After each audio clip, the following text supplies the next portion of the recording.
ทิกังมหาเตสังมหาภาลังมหานุภาวังโหตุเยสนังคารทานาติ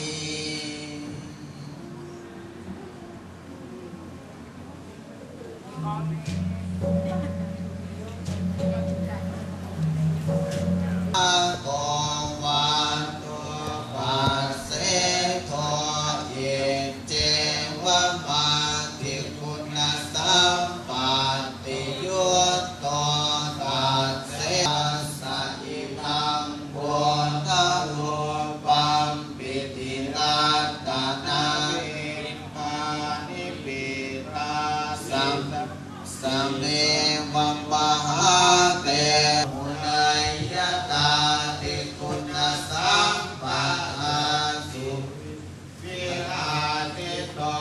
สุวิสุทธาเจโตสันตินทริโยศีลสัมปันโนสัมมาวิมุตติญาณทัสสะสัมปันโนสัตตานังสาโรติเตมะปาติคุณสัมปันติยุตโตทัสเสวะอริยสังฆาสัพพุรุโนสัมมาสัมพุทธัสสะอิทังพุทธโลตาพุทธรูปังปิทานิโน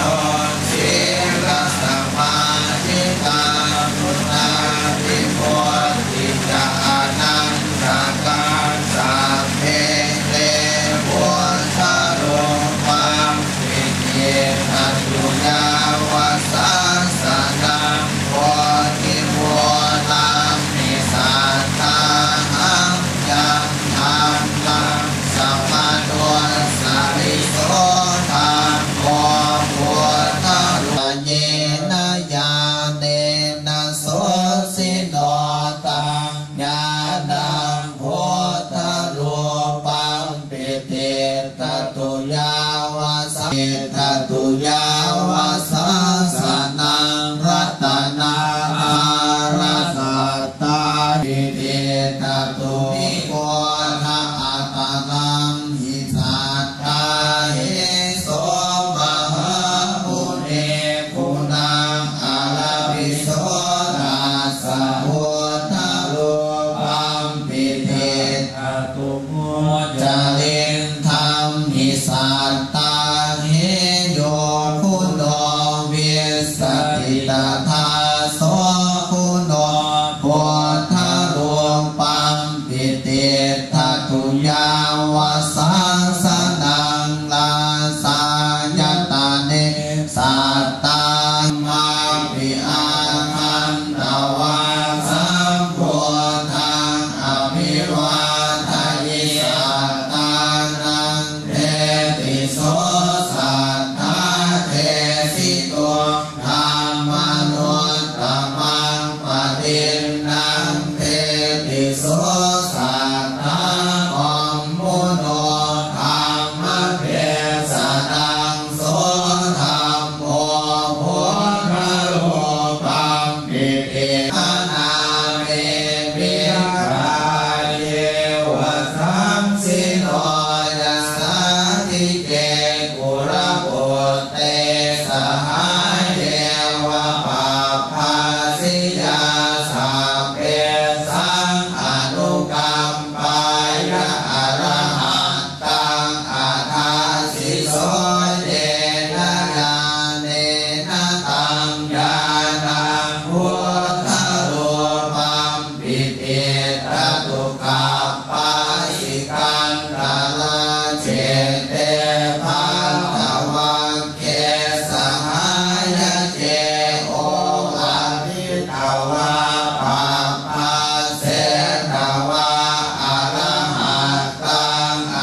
วาโส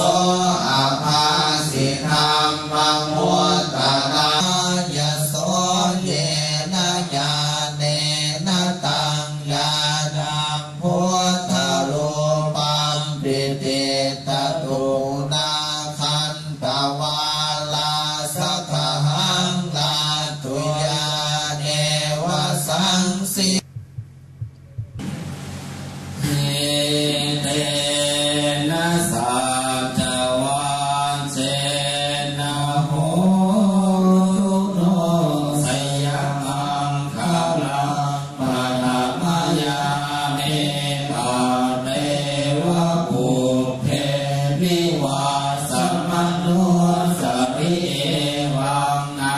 มังปะรินาโยเอวังโคโตติอา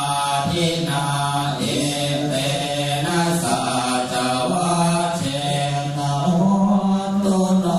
สยมังคลังมัชฌิมายาเมปะเตวะเทพะจักขุงกิโสทะยิปิโลกุฏฏะปิโลเสรังคารมะเชวะปัสสติเอเตนะสัจวันเชนะโหตุโนสยมังคลังปัจฉิมายาเมปะเตวะสัมมาสันโตปุนาปุนา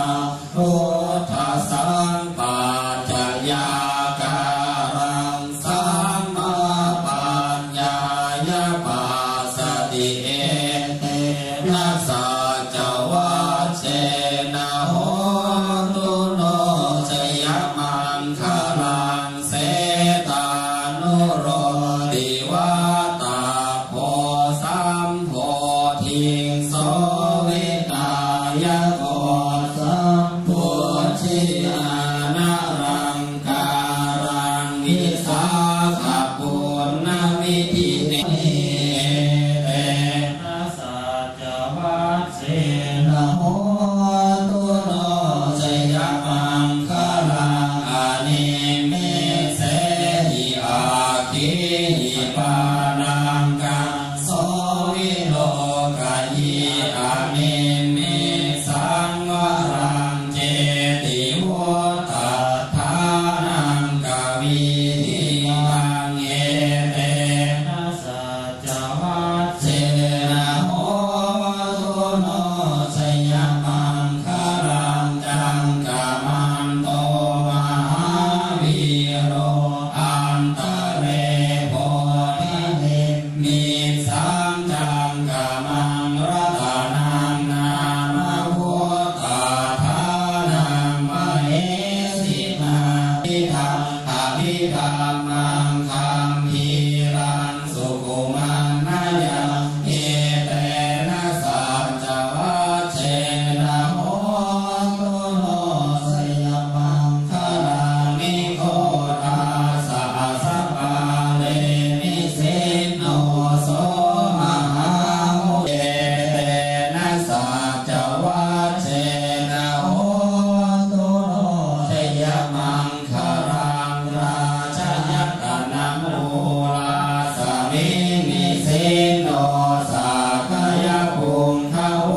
ภารสุหังรัสสังปิตวาสัตตาหังปิตินามะอิเอเตนะสัจวันเชนะโหตุโนสยมังคลังตาเทวโสมหาวีโรนิสินโนสุชัสสนาปิโยปฏิฆะเหสิมันทันจักปุสะพาลิกานิตังเอเตนะสัจวัชเช